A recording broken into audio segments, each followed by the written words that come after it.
말씀 보겠습니다. 잠언 28장 4절 말씀입니다. 같이 읽겠습니다. 율법을 버린 자는 악인을 칭찬하나 율법을 지키는 자는 악인을 대적하느니라. 아멘. 잠언 28장 4절 말씀, 악인을 칭찬하는 자, 악인을 대적하는 자라는 제목으로 말씀 보도록 하겠습니다. 신자는 거룩의 길을 걸으며 죄와 싸우는 자입니다. 공동체 안에 죄가 뿌리 내리는 것을 막기 위해 힘쓰는 삶을 사는 것입니다. 오늘 본문을 통해서 이에 대해 함께 살펴보도록 하겠습니다. 오늘 잠언 기자는 율법을 버린 자는 악인을 칭찬하나 율법을 지키는 자는 악인을 대적한다고 말합니다. 이것을 타번역본에서는 율법을 저버리는 사람들은 악인을 칭찬하고 율법을 지키는 자는 악인에게 저항한다 라고 번역하고 있습니다. 본문은 율법을 버린 자와 율법을 지키는 자를 대조하면서 율법을 지키는 자가 갖는 의로운 태도를 강조하고 있습니다. 이것은 신자가 거룩한 삶을 위해 분투하지 않을 때 점점 세상과 타협하게 된다는 것을 경고하는 동시에 신자가 이 땅에서 하나님의 뜻을 이루며 살아가기 위해서는 거룩한 삶을 살기 위해 분투해야 한다는 것을 교훈하는 말씀이라고 할 수 있겠습니다. 본문은 율법을 버린 자는 악인을 칭찬하나 율법을 지키는 자는 악인을 대적한다고 말합니다. 이때 버리다는 아자브라는 단어인데 떠나다, 버리다 등의 의미를 가지고 있어요. 그리고 악인은 라샤라는 단어인데 사악한, 죄를 범한 등의 의미를 가지고 있습니다. 그리고 지키다는 샤마르라는 단어인데 지키다, 준수하다, 보존하다 등의 의미를 가지고 있고 대적하다는 가라라는 단어인데 싸우다, 다투다, 분투하다 등의 의미를 가지고 있습니다. 그러니까 정리해 보면 율법을 떠난 자는 죄를 범한 자를 칭찬하지만 율법을 준수하고 지키는 자는 악한 자와 분투하며 싸운다는 말을 하고 있는 것입니다. 여기서 우리가 주목해야 할 표현은 율법을 버린 자가 악인을 칭찬한다는 표현입니다.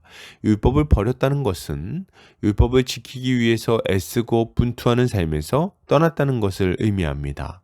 그러니까 자신의 뜻을 이루기 위해서 혹은 여러 가지 이득을 얻기 위해서 율법을 적당히 어기고 있는 모습을 말하는 거죠.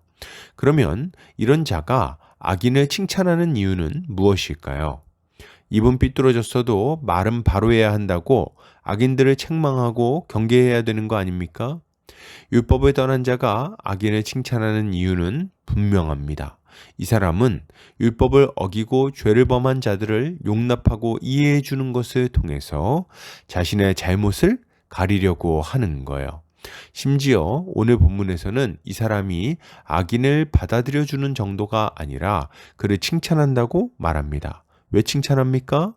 자신의 삐뚤어진 삶의 모습을 인정받고 그것으로 칭찬받고 싶은 마음이 이렇게 드러나고 있는 거예요. 이 사람은 자신의 악행을 합리화하고 죄의 유익을 계속 누리기 위해서 하나님의 공의를 구부리고 있는 것입니다. 이들은 말합니다. 아니, 사람이 살다 보면 그럴 수도 있지 뭐. 난 그냥 사람 냄새가 나서 더 좋은 것 같구만. 아니, 생각해보면 교회에는 더 좋은 일이야. 어쨌든 돈도 아끼고 사람도 더 많이 오고 그러잖아. 융통성 있게 잘했지 뭐. 이들은 그 사람의 악행으로 말미암아 누릴 이득에 눈이 멀어서 그것을 옳다 하며 하나님의 법을 떠나고 있는 것입니다. 이런 자들은 교회의 역사 가운데 늘 있어 왔어요. 문제는 이런 자들이 공동체 안에서 영향력 있는 위치에 있을 때 일어나는 것입니다. 이들은 공동체 안에서 방자하게 행하는 자들에게 힘을 실어주고 의를 행하는 자들을 위축시킵니다. 그 결과 교회는 거룩을 잃어버리고 하나님의 영광을 가리게 되는 거죠. 이들로 인해 교회는 점차 세상과 구분할 수 없는 맛이른 소금이 되어버리고 마는 것입니다. 이렇게 하나님의 법을 구부리며 악인을 옳다 했던 이들 중에는 기드온의 서자 아비멜렉을 왕으로 세운 세겜 사람들이 있습니다. 그들은 아비멜렉이 왕이 되었을 때 누리게 될 이득을 계산하며 자기 형제를 몰살시키려고 한 자를 왕으로 삼았습니다. 아비멜렉이 한 일은 하나님께서 기드온을 통해서 베푸신 은혜를 배신하는 악한 행위였고 자신의 친족을 까닭없이 죽인 추악한 살인행위였습니다. 이것은 율법을 보든 양심에 비추어 보든 관계없이 하나님 앞에서 크나큰 죄악임이 너무나도 분명했어요. 그런데 그럼에도 불구하고 이 악한 자들은 자신들의 이득을 위해 기꺼이 그를 찬양하며 왕으로 삼은 것입니다. 그 결과는 무엇이었습니까? 하나님은 아비멜렉과 세겜 사람들이 서로 증오하게 만드심으로 둘 다 그 배신에 합당한 비참한 멸망을 맞이하게 하셨어요. 그러면 율법을 지키는 자는 어떨까요? 본문은 율법을 지키는 자는 악인을 대적한다고 말합니다. 이들이 하는 일은 명확합니다. 잘못된 것을 잘못했다고 말하는 거예요. 그렇게 살면 안 된다고, 회개해야 된다고, 주님이 기뻐하시는 의로운 삶으로 나가야 한다고 말하는 것입니다. 이들은 악한 자에게 맞서서 교회를 지켜내는 자들입니다. 악인들이 괜찮다고 말할 때 그럴 수 없다고 단호하게 이야기하는 자들인 거죠. 그렇게 이들은 때로 비방과 비판을 받기도 합니다. 어떤 이들은 말합니다. 뭘 그렇게 까다롭게 그래? 너는 뭐 얼마나 잘났다고? 사람이 그렇게 이해심이 없냐? 너 때문에 성도들 다 떠나겠다. 이들은 악을 용납하지 않는 것에 대해 비아냥거리며 비난합니다. 물론 죄에 빠진 사람들을 비난하고 내쳐야만 올바른 모습이라고 할 수는 없을 거예요. 교회는 넘어진 자들에게 권면해야 하고 그들이 돌이킬 수 있도록 기회를 주어야 합니다. 그리고 그들이 회복될 수 있도록 잘 이끌 필요도 있을 거예요. 그러나 그럼에도 불구하고 죄를 용인하거나 그럴 수도 있는 것으로 만들어서는 안 됩니다.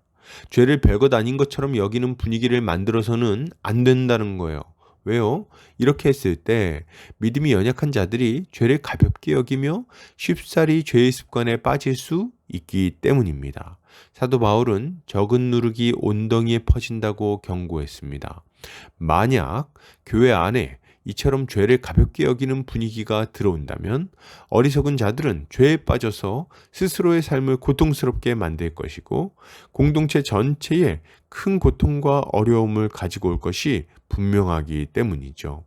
그렇기에 신실한 하나님의 일꾼들은 언제나 스스로 거룩한 삶을 살기 위해 몸부림쳤을 뿐 아니라 위험을 무릅쓰고 악한 자들의 악행을 막아선 것입니다.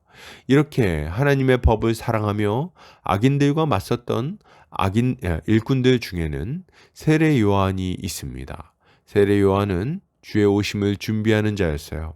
그는 하나님 앞에서 거룩하게 살려고 애를 썼으며 악한 자들이 악을 저지르는 것에 대해서 엄중하게 경고했습니다. 심지어 그는 포악한 헤롯 왕이 죄를 저지르자 그것을 엄히 꾸짖다가 감옥에 끌려갔고 마침내는 허망하게 죽임을 당하고 말았습니다. 그러나 주님은 그를 실패했다고 말하거나 어리석었다고 말씀하지 않으셨어요. 주님은 세례 요한을 여자가 낳은 자 중에 가장 큰 자라고 부르시면서 그를 인정해 주셨습니다. 그러므로 여러분, 이것을 생각할 때 신자가 가져야 할 마땅한 모습은 무엇일까요? 먼저 신자는 거룩의 길에서 떠나지 않도록 예수 그리스도를 굳게 붙들어야 하겠습니다. 이것을 위하여 신자는 그리스도의 십자가를 날마다 깊이 묵상해야 합니다. 그리스도가 우리를 위해서 행하신 일이 무엇인지, 그로 말미암아 우리가 어떤 존재가 되었는지, 그의 합당한 삶은 무엇인지, 그렇게 살 때 우리에게 찾아올 복된 삶의 모습은 무엇인지 생각해야 하는 거죠. 그리고 죄를 용납하는 것이 그리스도의 십자가를 생각할 때 얼마나 이상한 일인지, 그리고 죄로 인해 공동체와 각 개인에게 얼마나 큰 어려움이 찾아오게 될지를 또한 생각해야 하는 것입니다. 죄로 말미암아 인생이 무너져 버린 자들을 기억하고 크게 경고를 받아야 하는 거예요. 그리고 이렇게 할 때 신자는 계속해서 거룩의 길을 걸으며 공동체를 거룩한 모습으로 세워나갈 수 있을 것입니다. 결론을 드립니다.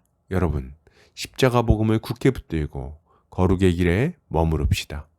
죄와 싸우며 거룩한 삶을 권면합시다. 이렇게 할 때 주님의 이름이 거룩히 여김을 받으실 것입니다. 오늘도 주의 지혜로 승리하는 성도님들 되시기를 주의 이름으로 축복합니다.